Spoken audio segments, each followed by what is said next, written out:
Buenas noches. Hoy vamos a tocar el tema de Artigas, José Gervasio, el litoral contra el puerto.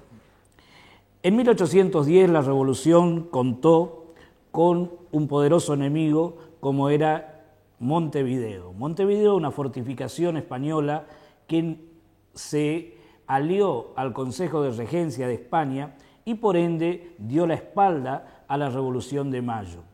Pero esto fue Montevideo. En cuanto a la campaña del Uruguay, la vasta campaña de la República Oriental del Uruguay actual se plegó en masa a la Revolución de Mayo y contó con uno de los primeros caudillos del Río de la Plata. Hablamos de don José Gervasio de Artigas. José Gervasio de Artigas nació en Montevideo en 1764 de una familia acomodada, hijo de un cabildante, y pronto en sus años mozos comenzó a corretear por las vastas llanuras uruguayas, en el límite impreciso entre las fronteras españolas y lusitanas o portuguesas, en lo que hoy es el Río Grande del Sur del Brasil. De jovencito acompañó al capitán de marina don Félix de Azara. Don Félix de Azara, que fue el primer biólogo naturista que hizo la clasificación de toda la fauna, la vegetación y las tribus aborígenes de toda nuestra zona, lo que es la Mesopotamia, lo que es el Paraguay y posteriormente lo que es el sur de la provincia de Buenos Aires, la hasta entonces conocida como La Pampa. Félix de Azara hizo esta vasta clasificación, es una sugerencia, realmente los viajes y los escritos que él ha dejado y la semblanza y la clasificación de toda esta naturaleza. De allí que don José Gervasio de Artigas en sus años mozos se embebió de toda esta particular idiosincrasia y fue un caudillo neto de la zona de las llanuras uruguayas. Luego fue cooptado por la Revolución de Mayo, se le dio el título de capitán de Blandengues, que es el regimiento de fronteras entre la zona lusitana y montevideana, y pronto dio enormes frutos a la Revolución de Mayo, dándole importantes triunfos como el triunfo de las Piedras y el levantamiento permanente de la campaña uruguaya a favor de la Revolución de Mayo. Y hablamos de la campaña uruguaya, pero Uruguay en ese entonces era una provincia de lo que luego serían las Provincias Unidas del Río de la Plata. Artigas comenzó su actuación, reitero, en 1810 y 1811 y ya en 1813 fue el primer caudillo federal del Río de la Plata. Dio precisas instrucciones a sus diputados enviados a la Asamblea General Constituyente de 1813,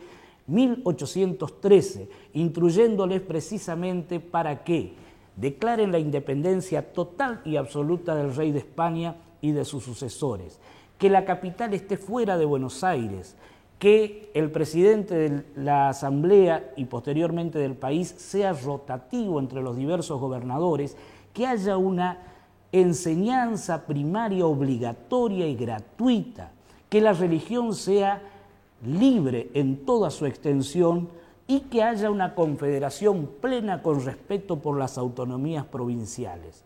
Reitero, el primero que impone estas ideas en el Río de la Plata. Eran ideas previamente ya esbozadas por Moreno. Artigas posteriormente hace su lucha en el interior hostigado por Buenos Aires, por los portugueses y termina sus días en 1820, su vida pública, asilándose en el oscuro Paraguay del dictador don Gaspar Rodríguez de Francia. Una larga vida, una larga lucha con un lugarteniente aquí en nuestra provincia, don Andresito Guaquirarí, que lógicamente en posteriores programas iremos empleando de una vida tan amplia y tan fructífera. La importancia de Artigas, que tanto tiempo pasaron, 43 años, hasta que la Constitución de 1853 tomó todas estas ideas que él ya había planteado en 1813, el Estado federal, la libertad de cultos, la enseñanza pública, privada y obligatoria para todos los niños y una confederación o federación entre los estados provinciales con respeto por sus autonomías. Hoy lo trajimos a una perla de nuestra música y nuestra poesía, el doctor Gustavo Chamorro, quien en compañía de dos excelentes músicos nos va a interpretar un poema de un autor de un nombre raro, Boris Eltsine, hijo de nuestra migración, no el político ruso, y con compañía musical con fondo de El Canguín y Feliciano Orilla.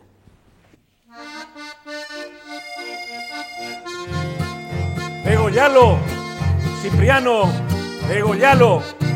El matungo no tiene más remedio. Hace 3 o 4 días que está caído y no tiene ningún tipo de alivio. Anoche, al acostarme, yo pensaba en eso mismo que me estás diciendo, y a la mañana preparé la daga para despenar pa' siempre al pobre overo. Pero, ¿sabes, mi vieja, lo que pasa? Alcanzó a reconocerme como a 20 metros y levantando un poco la cabeza me hizo un relincho corto desde el suelo. Me arrimé para matarlo, pero vi en esos cansados ojos negros, yo no sé qué mirada tan extraña, que me tembló la daga entre los dedos y me puse a pensar, ¿qué diría al saber que soy yo quien lo degüello? Es así como pagan los cristianos cuando uno está triste y viejo. Es un bien para vos, quise explicarle. Sentirás un dolor cuando entre el fierro, pero cuando entre a chorrear la sangre y a calorearte el pecho, sentirás un alivio como en antes, y todo el dolor se te irá yendo y sacando fuerzas. No se ande, con una mano le tanteé el pescuezo, y cuando estaba a punto de degollarlo, me maniaron la mano los recuerdos, recularon los años de mi vida y me arriaron los pensamientos en esos años en que el overo me llevaba a solas con el viento. Yo tenía para aquel entonces 20 años y él sería un potrillo de 3 y medio, cuando un día, no sé cómo, por sonceras que casi no recuerdo, le pegué unos golpes en el tuzo al comisario mismo y tuve que huir. Mi suerte estaba echada en las patas de mi parejero, y para ganar el monte vadeó los ríos, jineteó los cerros, y si no cruzó los Andes fue porque nunca le pedí ese esfuerzo. Y cuando conocí esos ojos, que no sé si eran brujos o hechiceros, ¿quién puso el anca para llevarte? Y como para ir el cura estaba lejos, fuiste cura, fuiste padrino y fuiste testigo de mi casamiento. Y cuando el guricito cayó enfermo, ¿quién corrió las 12 leguas extendidas hasta el pueblo? ¿Y quién corrió las otras 12 para traernos los remedios? Por eso no me animo a degollarlo. Déjalo al pobre overo, que se muera solito allá en el bajo. Ya no tengo ni el coraje para verlo.